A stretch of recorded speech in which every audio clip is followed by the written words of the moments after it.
But the conventional wisdom became that the industry is not attracting young people. It's not attracting young talent. The aging talent is aging out of the industry and retiring and going away.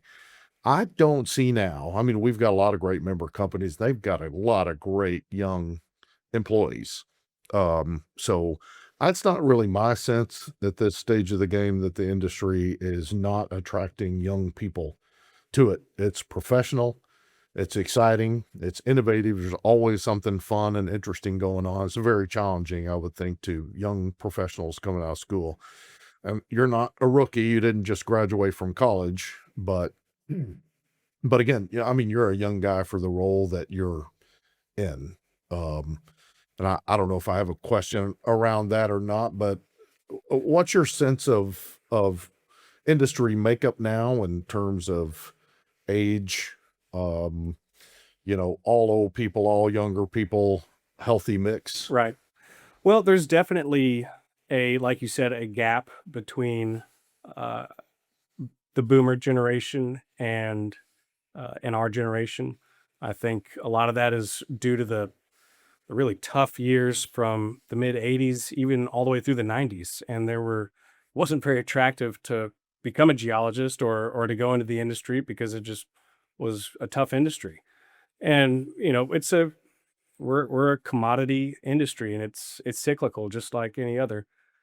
So, when I went to Georgia, our undergrad program, I think, grew from maybe 40 undergrads to over 100 in the time from freshman to senior, and that was in the shale boom of you Right. know uh 09 to 13. And yeah, there's certainly some some some yes, there's certainly some issues with demographics, but we've got a lot of young talent that I continue to see at conferences, and I continue to get to know at colleges like SFA.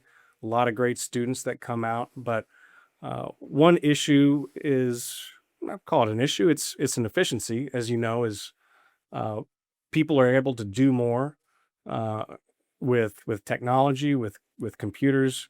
Field offices are not as vital, and so you can be in one office in a major city and control a lot of your assets across the country in a larger capacity. So that's one thing. But also, a lot of the geologists that have come out and wanting to get a good job usually go to a larger company, and that's great. It's a good way to go. But with the shale boom, a lot of geologists and more so engineers have been focused on drilling shale and maximizing that endeavor. And we can kind of try to read the tea leaves, and there's certainly seems to be an underinvestment in exploration geology. And as prime locations in Haynesville and other places, the Permian, there will be a uh, there will be a premium for exploration, and that will possibly create a pinch point where you're going to have a lot of young geologists like myself who could end up being in their 40s and 50s and don't know how to really develop a vertical prospect or a non-shale prospect. And so I'm concerned about that in a longer term.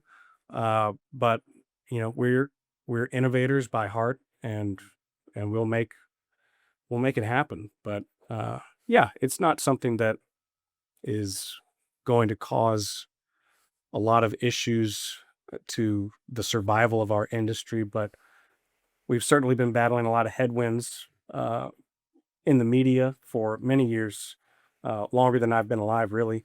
And it's what's the new crisis of the decade. But that is, I think, with so much information that is out there, this, call it climate alarmism, this political agenda that's being pushed as a existential crisis is not panning out as the way it's been said, and people are waking up to that. And so it's still There's still plenty of work to do, and we've got to power the world, and that's not going away.